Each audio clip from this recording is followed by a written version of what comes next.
제가 무슨 말을 해도 여러분이 훗날 전혀 기억 못하실 것이라고 저는 확신하기 때문에 편하게 이야기하겠습니다.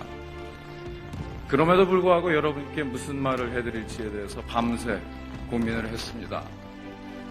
이미 꿈과 도전을 하라라는 꿈을 가지고 도전을 하라라는 축사는 수도 없이 들으셨을 테고, 그러나 오늘부로 지난 1000년을 통틀어서 가장 역동적인 변화의 시점에 자의반 타의반으로 내던져지는 여러분들입니다. 이런 분들께 무슨 이야기를 해야 하나? 저는 오늘 딱 한 가지만 묻고 싶습니다. 여러분은 실패를 할 준비가 되어 있는지, 처참하게 무너질 준비가 되어 있습니까? 졸업연설이 좀 이상하게 간다 이렇게 생각하는 분들 계실지 모르지만 아마 우리 총장님께서는 분명 어딘가 반전이 있을 거야 라고 이제 안심하시리라 생각이 듭니다. 여러분 형형색색의 꿈을 품고 이 자리에 앉아있을 것으로 확신합니다. 그러나 입학식 때 장밋빛 길이었다면 이제 여러분 앞에 놓여있는 건 가시밭 길이죠. 그렇죠? 여러분이 확고한 비전을 만일 가졌다면 이제 다음 순서는 아주 위험한 그런 도전입니다. 이 도전에는, 그러나 모든 의미 있는 도전에는 분명 처참히 무너지는 실패의 경험이 뒤따르게 되어 있습니다. 이것은 아무리 운이 좋고 실력 있는 사람도 절대 피해갈 수 없는 필연적인 과정입니다. 그리고 실패는 어떻게 포장해도 절대 낭만적인 컨셉이 아닙니다. 여러분의 자아가 찢겨지고 세상이 무너지고 자칫하면 포기하는 그 순간까지 반복되는 고통일 수도 있습니다. 이런 실패를 어떻게 준비합니까? 실패를 준비한다는 게 무슨 의미입니까? 첫째로 실패에 대한 두려움, 불확실한 내일에 대한 공포를 극복하는 길입니다. 모든 인간은 실패를 두려워하고 실패를 용인하지 못합니다. 이건 태초의 아담과 이브 때부터 그랬습니다.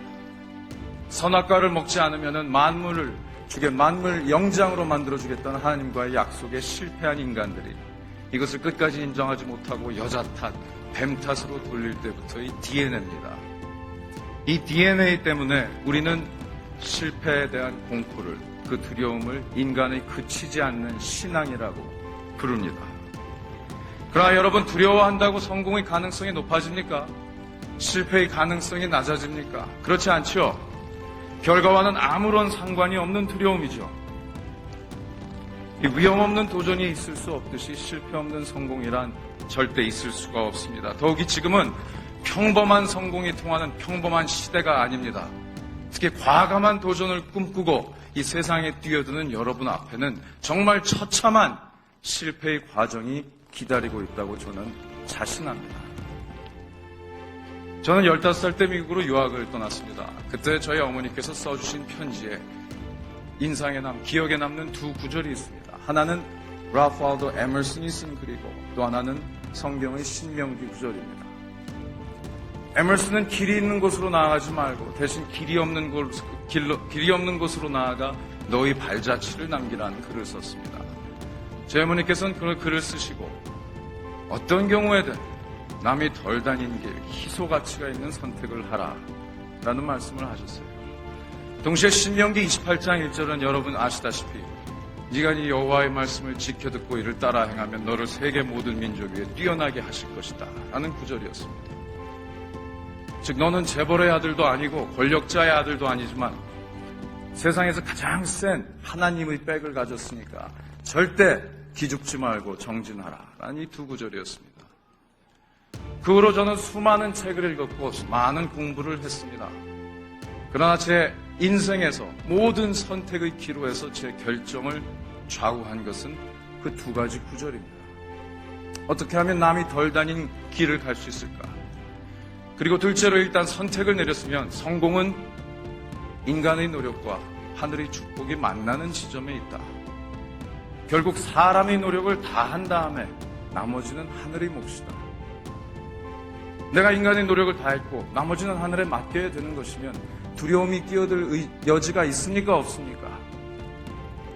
제가 2번의 사업 실패를 겪어도 3번째 기업 인수에 도전했고 뼈아픈 공천 탈락을 겪어도 정계 입문의 꿈을 접지 않은 것은 인간의 노력이 부족했다라는 자각, 그리고 나머지는 하늘에 맡겨야 된다라는 그 신념 때문이었습니다.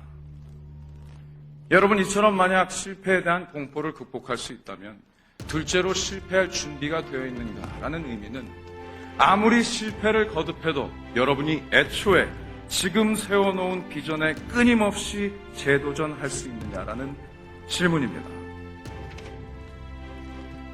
여러분, 실패는 중도에 포기하는 것만 의미하는 게 아닙니다. 옛 이야기 중에서 무작정 활을 쏘고 이 화살이 꽂힌 곳에 따라서 표적을 그리는 이 한 소녀의 이야기가 나옵니다. 즉, 현실적 조건, 열악한 환경의 미명하에 끊임없이 자신의 목표를 수정하고 낮추고 쉽게 만들어가면서 달성하는 인간의 습성, 자기 합리화의 버릇을 의미하는 것이죠. 모든 이들이 여러분을 포함해서 100%의 목표에 도전을 합니다. 그러나 여러분, 이번에 실패하면 다음 목표는 대부분 90%로 잡습니다. 또 실패하면 80, 70, 60, 50. 어느 날 여러분이 일어나서 거울을 바라보면 지금 여러분이 꿈꾸던 인간과 전혀 환희한 한 사람이 앞에 서 있습니다. 대부분의 인생이 그렇게 막을 내립니다. 여러분, 사명은 시작과 끝이 같아야 됩니다. 여러분, 지금 완전한 사명을 세우고 절반을 달성하려면 차라리 절반의 사명을 세우고 완전히 달성하는 것이 옳습니다. 저도 2001년도에 사업에 크게 실패했습니다. 로스쿨 동문 2명과 함께 벤처를 세우고 150억 원의 자금을 유치했어요. 이 돈을 6개월 만에 깨끗이 다 썼습니다. 그리고 도산했습니다. 그때 아내와 큰딸 함께 캘리포니아에서 살고 있었는데 월세 낼 돈이 없었어요. 전 세계를 돌아다니며 공부를 하고 경력을 쌓았는데 결국 귀국해서 아버지 댁 문간방에 신세를 질 수밖에 없었습니다. 통장에는 20여만 원이 있었고 또 31살의 나이에 군대 자원에서 공익근무 요원 생활을 시작했어요. 자, 저는 돈이 없는 거는 참을 수 있었어요.